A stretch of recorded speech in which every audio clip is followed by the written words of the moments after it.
Okay, welcome back to 793, Soils and the Environment. This is the second part of our week 2 talks over here. We're looking at soil profiles and horizons.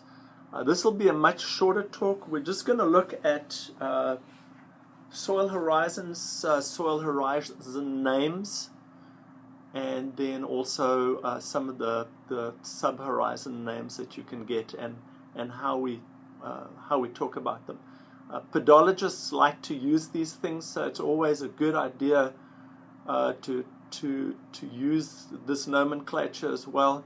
It provides a sort of a common ground for everybody, and I like to use it. It's functional and it works well for us. So let's go ahead and look at soil horizons.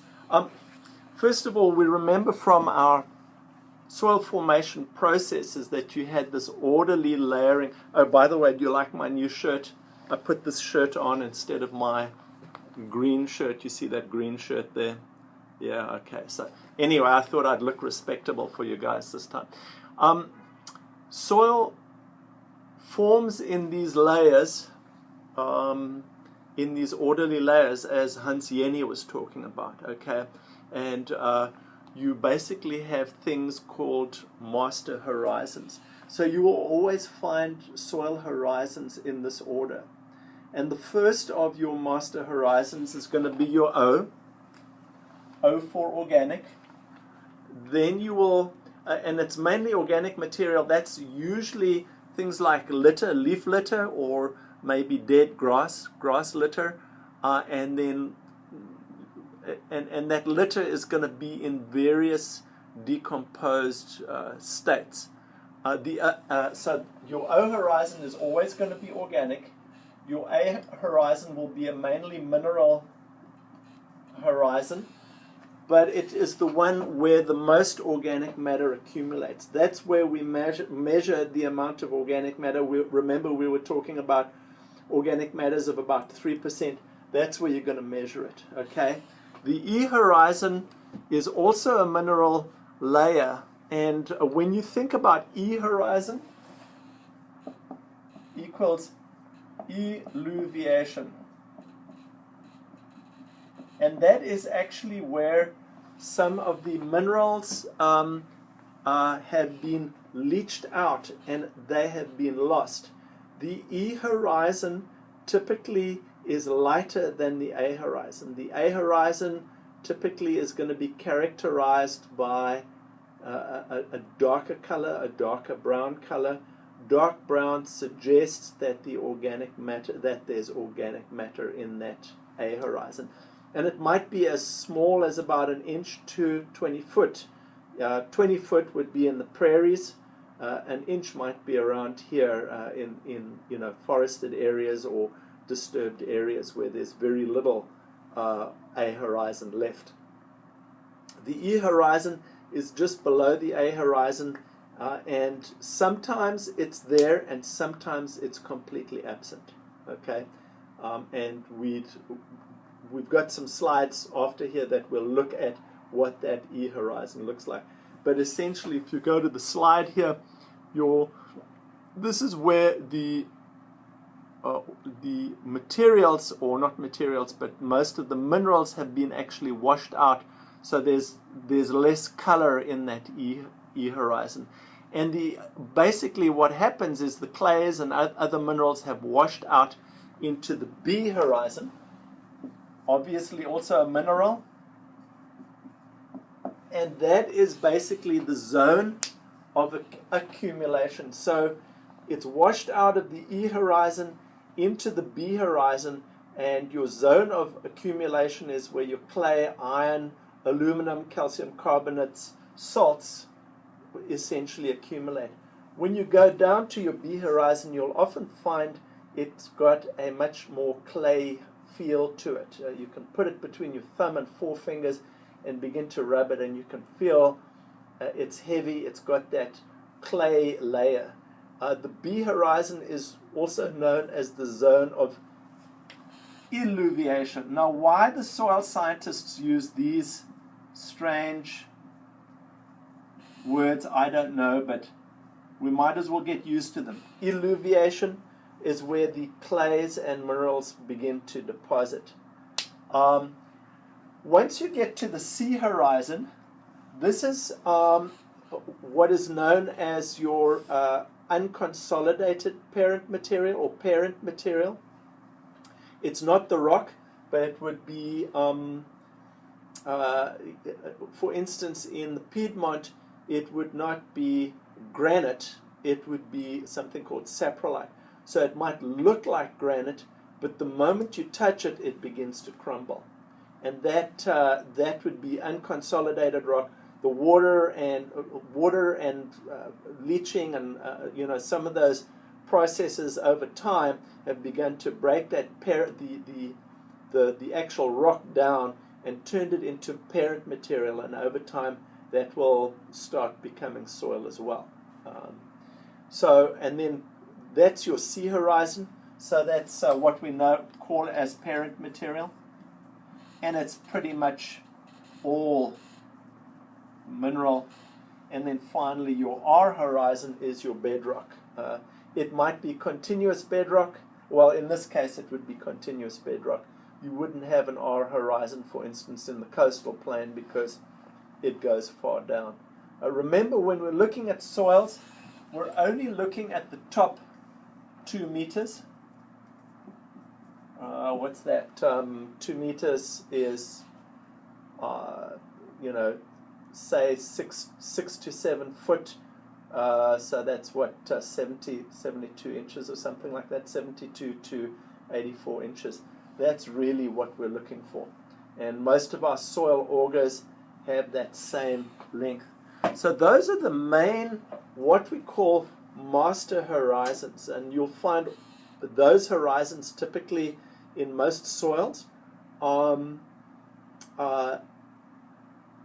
But often the E horizon is either not visible to the human eye or absent.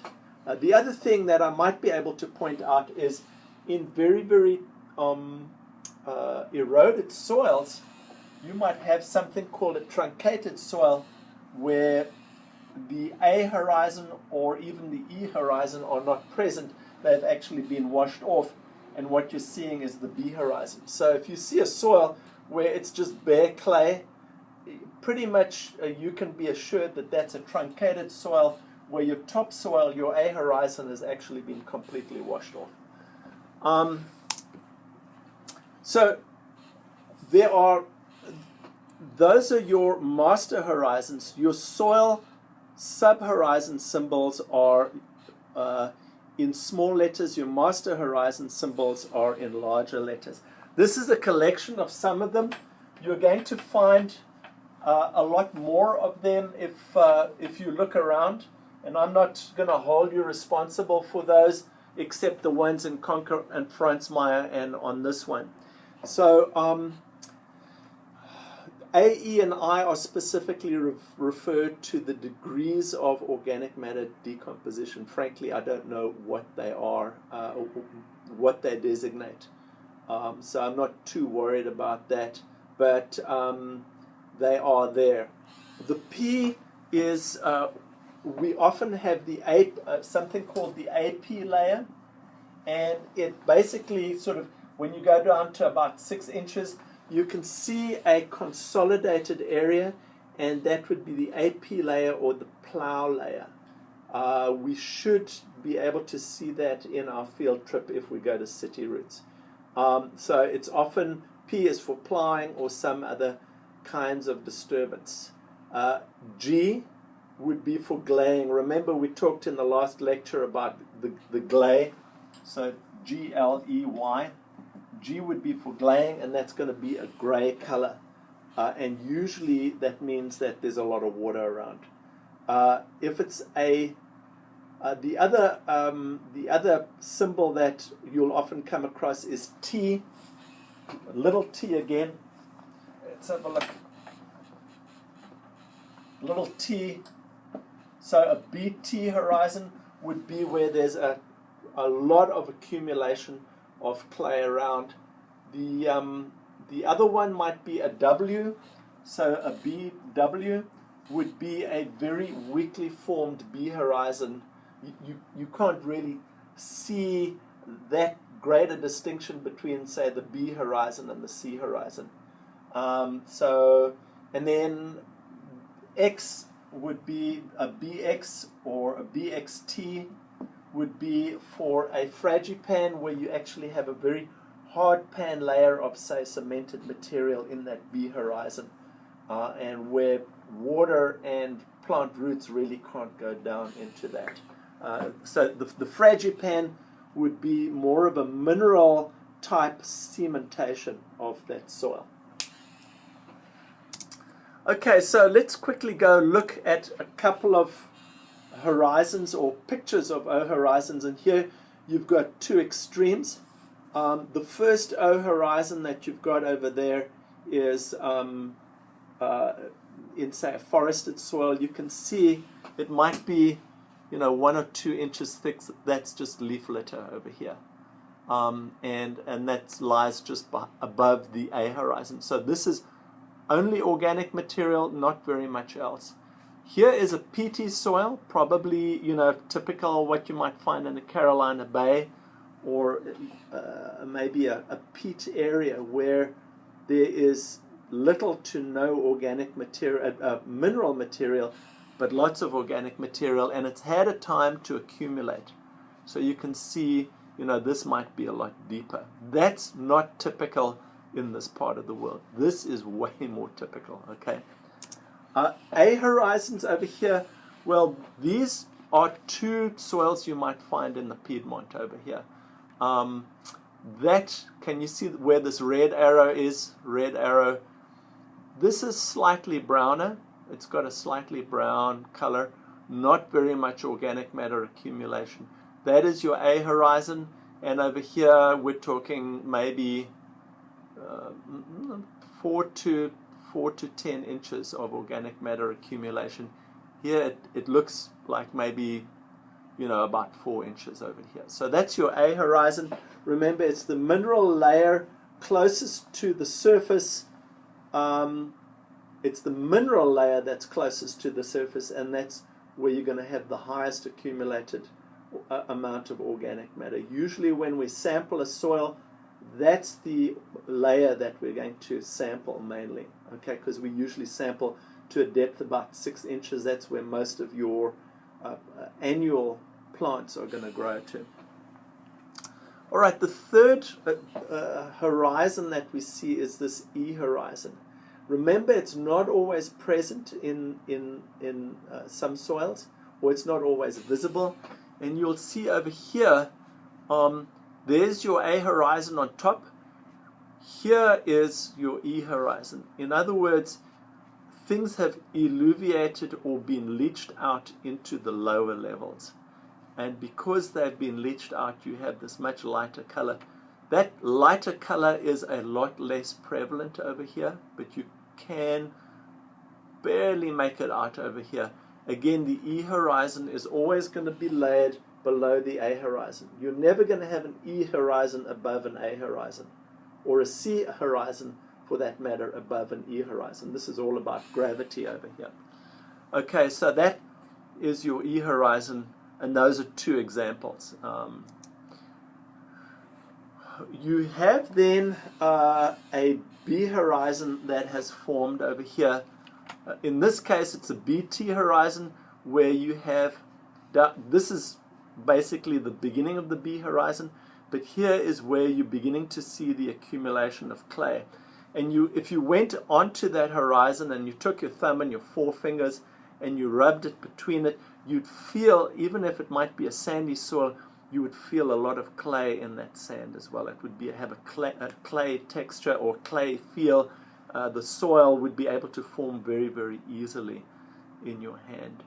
Over here we talked about a BTG horizon, T being the nomenclature for accumulation of sand, G being the nomenclature for glaying. And over here you see mainly blue and gray soils, and there's some mottles here. Can you see that mottle?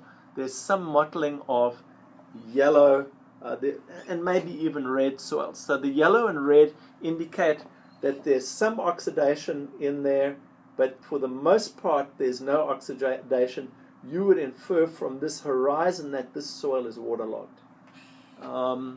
So you can see, let's just go back up the soil horizon. You can see that A horizon might be over here, and then this over here would be your E horizon.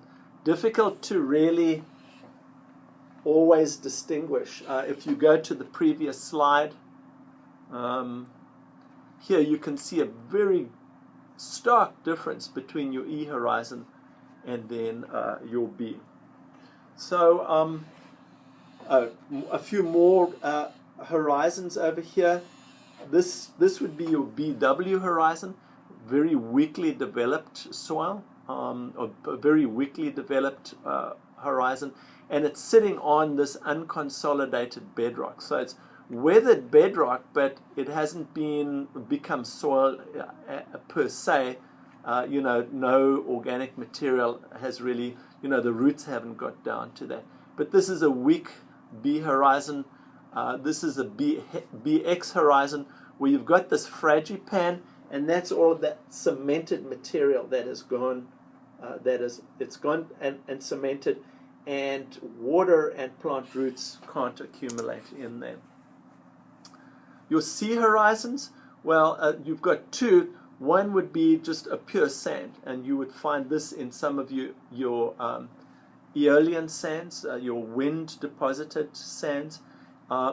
There's no organic activity in here, so it's also, if you like, unconsolidated bedrock. Let me correct myself. I said you couldn't find C horizons in these ones, but they would consider sand a C horizon, or what is known. Oh, sorry, I said that about R horizons, excuse me. So that's a C horizon, unconsolidated parent material. This over here is saprolite or rotten rock, and it's going to be found in the Piedmont. It's usually rotten granite. So it's granite that over time has been weathered by mainly water, and then maybe a little bit of acid, and it's broken down. So it might look like rock, it might feel like rock, but when you hit it, you can actually crumble it with your hands. And I think there was one part of it in Soil Stories where he was able to do that as well. You have a CG horizon, so that's your parent material that is glade, where you've got a predominance of moisture and there's no color in that CG horizon. The CR horizon here you see now has a lot of soft bedrock in the horizon itself, and so it's difficult to distinguish between, okay, is this bedrock or is this parent material? Has it started to break down? And it's saying, well, it's soft bedrock. So again, it's sometimes a little bit difficult to distinguish between these layers, and it takes time. And again, when you become used to the kinds of soils in a certain area, you are going to be able to distinguish between them a lot better, and identify these horizons. When you're looking at the R horizon, you're looking at this very hard bedrock. So you can see a not very well developed soil over here, so it might be newly exposed. So you've just got that top layer there, or it might be in a cool climate, and then you've got all of this rock, and that would be what is known as your R horizon. Okay, we're nearly done in this one, but question over here, what is a typical sequence of horizons? Would you ever get something where you have EACBR or RBEAC? And the answer is no. It's always going to be AEBCR. And if you wanted to add the O, it would go OAEBCR. So that was a lot shorter of a talk, but I hope that this has been informative to you. Obviously, please email me if you have questions. That's the best way to get hold of me, and I will see you next week.